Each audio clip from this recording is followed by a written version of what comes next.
At ngayon nga po ay Christmas. So, Merry Christmas everyone! Sa lahat ng sulok ng mundo, Merry Christmas po sa inyong lahat. Ayan po, meron tayong Christmas wish to all of you. Be nice, be kind, and be you. Ayan po, kailangan lang laban tayo sa buhay. Laban lang dahil sa ating pamilya. Okay? So, Merry Christmas everyone! So, one more week. The 2023 is finished. So, welcome 2024! Ayan na po. So, kakanta muna tayo ng We Wish You a Merry Christmas to everyone. We wish you a Merry Christmas. We wish you a Merry Christmas. We wish you a Merry Christmas. And a Happy New Year! Good vibes lang po tayong lahat para sa Christmas at para sa lahat po sa buong mundo na nagse-celebrate ng Christmas and New Year. Maraming salamat po sa inyong lahat. So welcome po And 2024. welcome to our 2023. Welcome. Yes!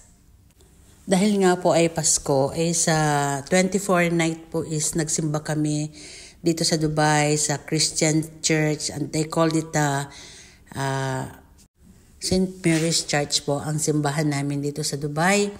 Ayan nga po, nasa loob na kami ng simbahan, pero nagwe-waiting pa kami ng mass. Punong-puno po yan, in and out the church. So, ang dami po niyan. English mass po siya kasi po wala na po siyang Tagalog mass.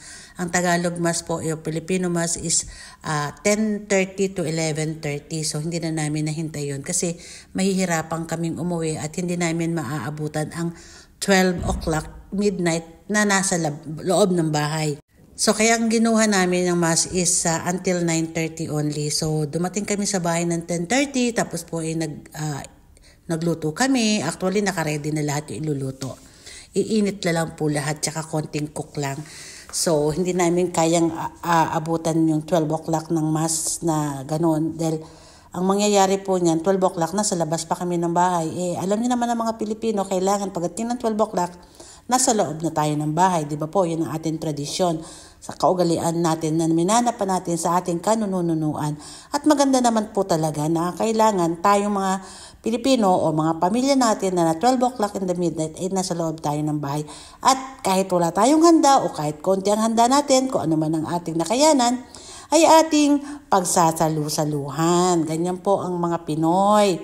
Mga Pinoy po is ganyan. Kahit meron o wala, basta't sama-sama, masaya. Laban lang sa buhay.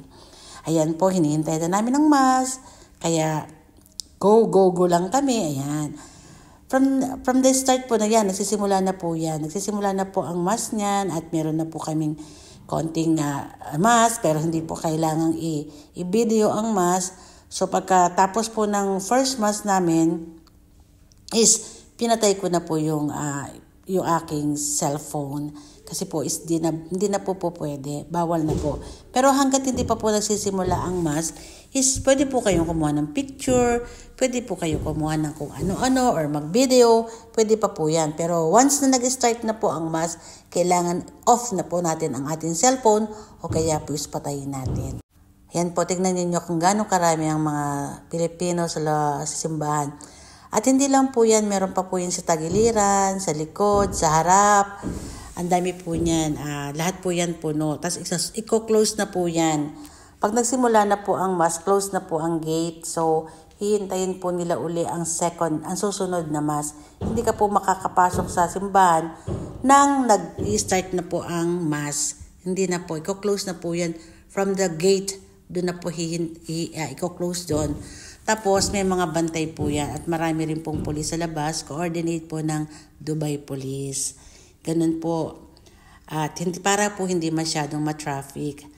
Ayan po, mag-i-start na po tayo. Holy Night. Ayan na po ang ating mga kinuhanan sa loob at labas ng simbahan ng St. Mary's Church. Ayan. Ayan na po. Tignan nyo, napakaganda po niya. Napakagandang tignan. At saka po, hindi ko po sinakuhanan yung Christmas tree sa labas kasi po napakaraming tao. Pagdating po namin, pumila na kami. Kasi kung hindi kami pipila, hindi po kami makakapasok sa loob or sa labas, baka po kami abutan ng pagsasara. Kaya pagdating po namin ng is pumila na kami. Ayan po ang ating Bethlehem si Joseph at si Mary at saka po ang kanyang mga 3 kings. Ayan po. Ayan. Ang ganda po niyan. Ganda na pagkaka-set up niyan. Tignan nyo. So cute and nice. Ayan. Tignan nyo. Kaya, Merry Christmas everyone! Yan lang po for the day. At sa susunod po uli ng New Year na tignan natin kung makakapag-video pa po tayo. Or else, kung makakapagsimba pa tayo ng ganong oras kasi po talagang sobrang traffic po noon. Tingnan natin kung sa morning makakapagsimba kami or anything. So, tignan po natin ang mangyayari. Yes, Merry Christmas everyone and Happy New Year. Thank you. Bye!